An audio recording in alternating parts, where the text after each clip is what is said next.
The air hangs thick, not with the warmth of a desert dusk, but with a weight that presses into your lungs. A stench of brimstone and fear that clings to your skin like a shroud. Look to the sky. If you dare, it is no longer blue, no longer a canvas for the setting sun. It is a bruise, dark and swollen, churning with fury. The clouds roiling like a beast, awakening from a millennium of slumber. Thunder does not rumble. It growls, deep, guttural, shaking the earth beneath your feet, sending cracks snaking through the dust-choked streets of Sodom. The wind screams, a howl of warning. But no one listens. No one looks up. No one sees the fire flickering in the storm, hot orange, unholy, waiting to fall. In one breath, the world is still, in the next it will burn. This is not a judgment. This is an erasure. And in the silence before the storm you can hear it, the faint, distant wail of a city that does not yet know it is already dead.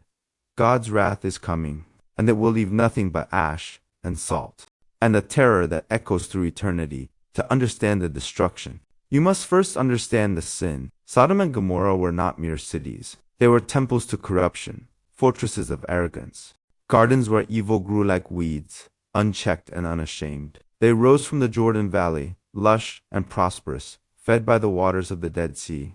Their streets paved with gold, their homes filled with excess, their hearts filled with a darkness so profound it could drown the light of heaven.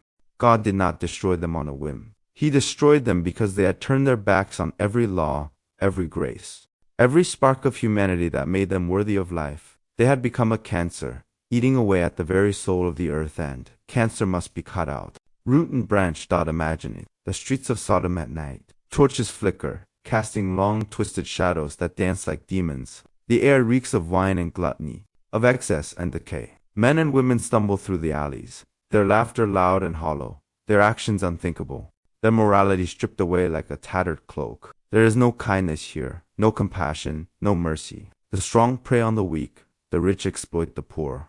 The powerful crush the vulnerable, and they do it with joy. They mock the innocent, they spit on the righteous, they defile the sacred. They take what is not theirs.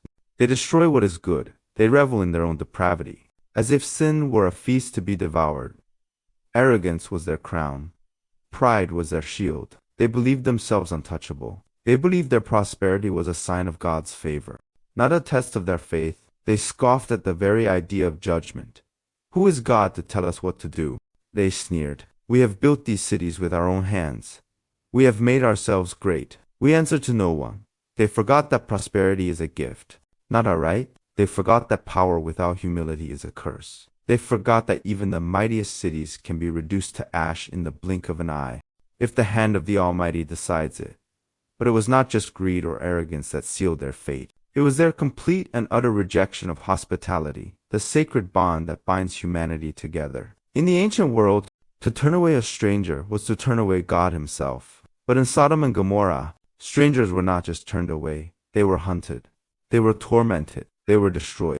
There was no safety in their streets, no refuge in their homes, no mercy in their hearts. A traveler who dared to enter their gates was a lamb thrown to the wolves, a sacrifice to the city's insatiable hunger for cruelty. This was the sin that broke the camel's back. This was the sin that made God's patience run dry. For a city that cannot show mercy to the stranger cannot show mercy to anyone, not even themselves. The prophets spoke. They warned. They begged the people to repent, to turn from their evil ways, to seek forgiveness. But their words fell on deaf ears. The people of Sodom and Gomorrah laughed at them. They mocked them. They drove them away. Go back to your God. They shouted. We want no part of him. We are our own gods now. And so, the judgment was sealed. God looked down upon the two cities, and he saw no good, no hope, no spark of redemption. He saw only darkness, only corruption, only a people who had chosen sin over salvation, death over life. And he made a decision that would echo through the ages. He would wipe them from the face of the earth. Not a single soul would be spared. Not a single stone would be left standing. Sodom and Gomorrah would become a byword for divine wrath, a warning to all who dare to turn their backs on the Almighty.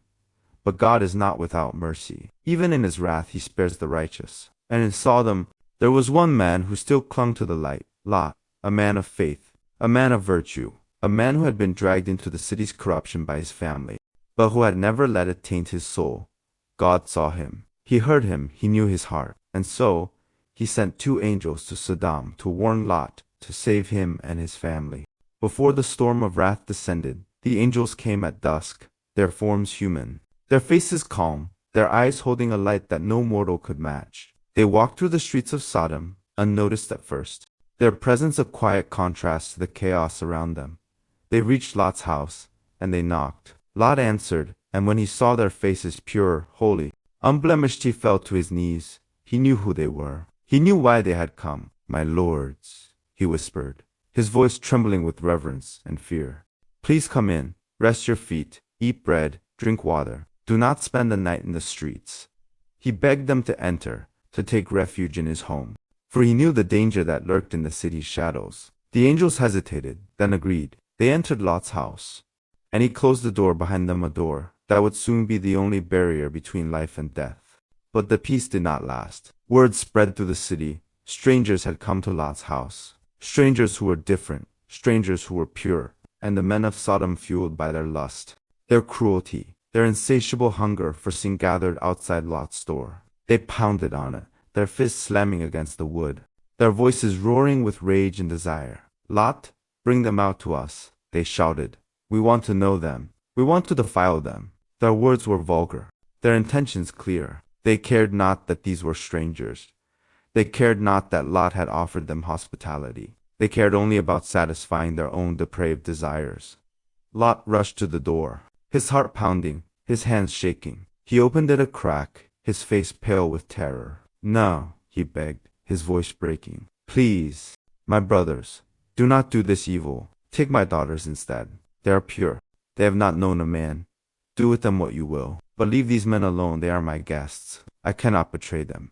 It was a desperate plea, a last-ditch effort to save the angels, to spare them from the city's cruelty. But the men of Sodom laughed. They sneered. They grew angrier. "Get out of our way." "Lot," they shouted, "you are not one of us. You are a stranger here, just like them. We will have what we want, and you cannot stop us." They pushed Lot aside, their hands rough, their eyes filled with madness. They prepared to break down the door, to storm the house, to defile the angels, and then it happened. The angels stepped forward, their calm faces turned to stone. Their eyes blazed with divine fury, a light so bright it blinded the men of Sodom.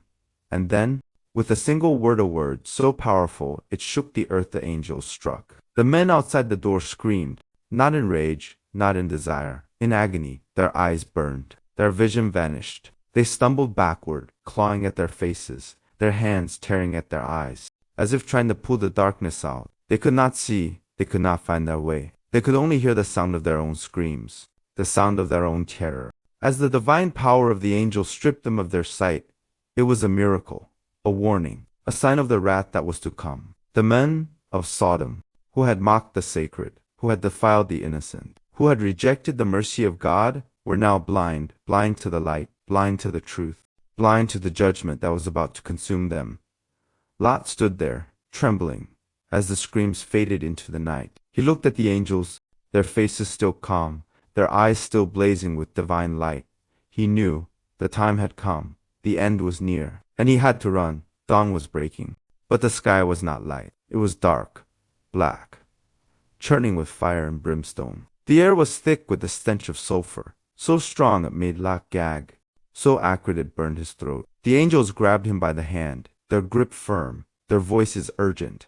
"Lot," they said, their words cutting through the silence like a blade. "Take your wife, take your daughters, flee for your lives. Do not look back, do not stop, do not delay. The Lord is about to destroy this place. And if you do not flee, you will perish with it."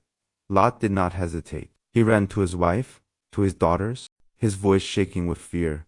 "We have to go. Now, the city is going to be destroyed. We have to flee." His wife hesitated, her eyes filled with doubt, her heart heavy with longing. She looked back at the house, at the city, at the life they had built. Even if it was a life surrounded by sin, she did not want to leave. She did not want to abandon everything she knew. But Lot grabbed her by the arm, pulling her toward the door.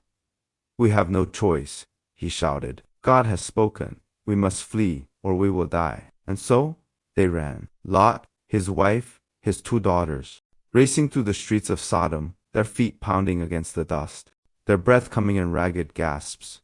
The city was already waking to chaos. People screamed. They ran. They begged for mercy. They looked to the sky, their faces pale with terror. As the first drops of fire began to fall, hot, burning, unholy, they hit the ground with a hiss, igniting the dry grass, setting fire to the houses, turning the streets into rivers of flame. Brimstone rained from the sky, black and acrid, burning everything it touched. The earth shook, cracks opening up, swallowing buildings, swallowing people, swallowing the very ground beneath their feet. The angels urged them on, their voices pushing them forward, their hands guiding them through the chaos. Faster! They shouted, do not look back, do not stop, the fire is coming. The destruction is coming. Lot ran, his heart pounding, his legs burning, his mind filled with terror. He did not look back, he could not. He knew that if he did, he would be lost. He would be consumed by the fire, by the wrath of God, by the sin of the city he was fleeing. But his wife, she could not resist. Her feet slowed, her head turned. She looked back, not once, not for a moment, but for a lifetime. She saw the city burning, she saw the houses collapsing, she saw the people screaming, burning, dying. She saw the fire consuming everything she had ever known, everything she had ever loved. She saw the wrath of God unleashed in all its fury, and she hesitated, she doubted, she grieved. She clung to the past, to the life she had left behind, and in that moment of hesitation, she sealed her fate. The angel's warning echoed in her ears, do not look back, but she did, and God's judgment was swift, unforgiving. Final dot. It happened in an instant, a single moment, a heartbeat, 1 second. She was running beside her husband, her daughters, her breath ragged, her eyes filled with fear. The next, she was frozen, not by fear, not by shock, by divine power, by the wrath of a God whose command she had dared to disobey. She looked back, and the world stopped. The fire stopped. The screaming stopped. The shaking stopped. Everything stopped except the slow, terrible transformation that began to take hold of her body. First, the chill, a cold so sharp it cut through her bones, colder than the deepest winter, colder than the waters of the Dead Sea. It seeped into her veins, freezing her blood, slowing her heart, turning her flesh to ice. She tried to scream, but no sound came out. She tried to move, but her body would not obey. She tried to turn her head away, to look forward, to run, but she was trapped. Trapped in that moment, trapped in her own disobedience, trapped in the terror of what was happening to her. Then, the tingling, a sharp, stinging sensation that spread from her toes to her head, as if thousands of needles were pricking her skin. Her flesh began to itch, to burn, to harden. She looked down at her hands, and she saw it. Her skin was changing, turning white, turning rough, turning to salt. Not the fine white salt of the earth, but a coarse gray crystalline salt, hard and unyielding, spreading across her fingers, her palms, her wrists. Inch by inch, she felt her muscles stiffen, her joints lock. Her hair, once soft and flowing, turned to brittle, salty strands, breaking and falling to the ground. Her eyes, wide with fear, began to cloud over, turning to glass, to salt, frozen in that final moment of terror. Her mouth, opened in a silent scream, began to harden, her lips turning to salt, her tongue turning to salt, her teeth turning to salt. The blood in her veins turned to salt, the breath in her lungs turned to salt. Every part of her, every cell, every fiber, every drop of blood was being transformed, crystallized, turned into a pillar of salt that would stand for all eternity. It was not a quick death. It was not a merciful death. It was a slow, agonizing transformation. A punishment designed to be seen, to be remembered, to be a warning to all who dared to disobey the Almighty. She could feel it all. The cold, the pain, the horror, the realization that she would never move again, never breathe again, never see her husband, her daughters, again. She would be stuck there, frozen in time, frozen in fear, a living monument to her own disobedience. A reminder of what happens when you turn your back on God's command. Lot heard her stop. He heard the silence. He turned around, and his heart shattered. There she was. His wife, the woman he loved, the mother of his children. But she was not his wife anymore. She was a pillar of salt, tall, gray, unyielding, her face frozen in a mask of terror, her eyes wide, her mouth open, as if she were still screaming, still begging for mercy. He reached out to her, his hand trembling, his voice breaking. "No," he whispered. "No, my love, what have you done? What has happened to you?" He touched her, and his hand recoiled. Cold, hard, salty, she was gone. Not dead, not buried, frozen, forever. The angels pulled him away, their hands firm. Their voice is urgent. Do not look, do not grieve, we must go. The destruction is not yet done. Lot resisted, his heart heavy with grief, his eyes filled with tears. But he knew they were right. He had to go. For his daughters. For himself. For the life they had left, he turned away from the pillar of salt. From his wife, from the city he once called home, and he ran. He ran as fast as he could, his tears mixing with the dust, his heart filled with grief and terror, knowing that he would never see her again, that she would stand there, frozen in salt, for all eternity. A warning to all who dared to disobey the word of God. The fire raged on, the brimstone fell, the earth shook. Sodom and Gomorrah were consumed. Their streets turned to ash, their buildings turned to dust, their people turned to cinders. The two cities that had been so prosperous, so proud, so corrupt, were erased from the face of the earth. Nothing remained, nothing but ash and salt. A pillar of salt, standing alone in the wilderness, a silent testament to sin, to disobedience, to the wrath of God.